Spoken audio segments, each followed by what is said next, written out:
बिस्मिल्लाहिर्रहमानिर्रहीम। अस्सलाम वालेकुम प्यारे बच्चों, कैसे हो? उम्मीद है आप सब अपने घर में खैरियत से होंगे। प्यारे बच्चों, जैसा कि हम लोगों ने तदरीसी किताब का सबक नंबर 4 जिसका उन्वान था इखलाक़े हसना, इसके पेज नंबर 8 की रीडिंग की थी। आज हम इसके पेज नंबर 9 की रीडिंग करेंगे। सबसे पहले नबी करीम सल्लल्लाहु अलैहि वसल्लम एक दिन कहीं जा रहे थे।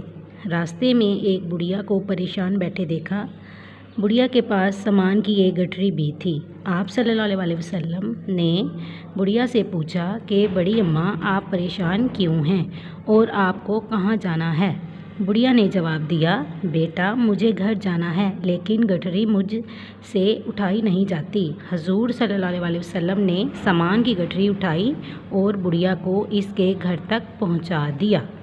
बुढ़िया आप सल्लल्लाहु अलैहि वसल्लम के इखलाक़ से बहुत मुतासिर हुई। जब आप सल्लल्लाहु अलैहि वसल्लम वापस जाने लगे तो कहने लगी, बेटा तुमने मेरे साथ बड़ी भलाई की है, मैं भी तुम्हें एक नसीहत करती हूँ। सुना है कि शहर मक्का में एक जादूगर आया हुआ है। जादूगर कहते हैं जादू करने वाले को, जिसका नाम मोहम्मद सल्लल्लाहु अलैहि वसल्लम है। वो अपने आप को नबी कहता है और जादू से लोगों को गुमराह कर देता है।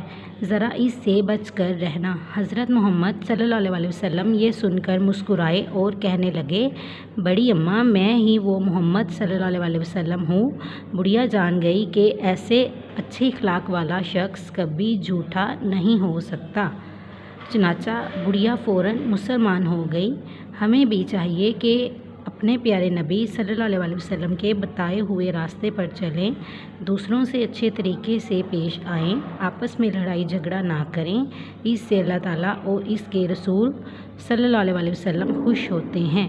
प्यारे बच्चों, ये हमने पेज नंबर 9 की रीडिंग की है। आपने अंडरलाइन किए गए जो अल्फाज हैं, नसीहत, जादूगर,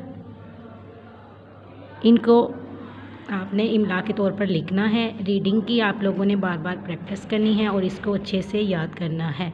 आपसे मुलाकात अगले लेक्चर में होगी। शुक्रिया।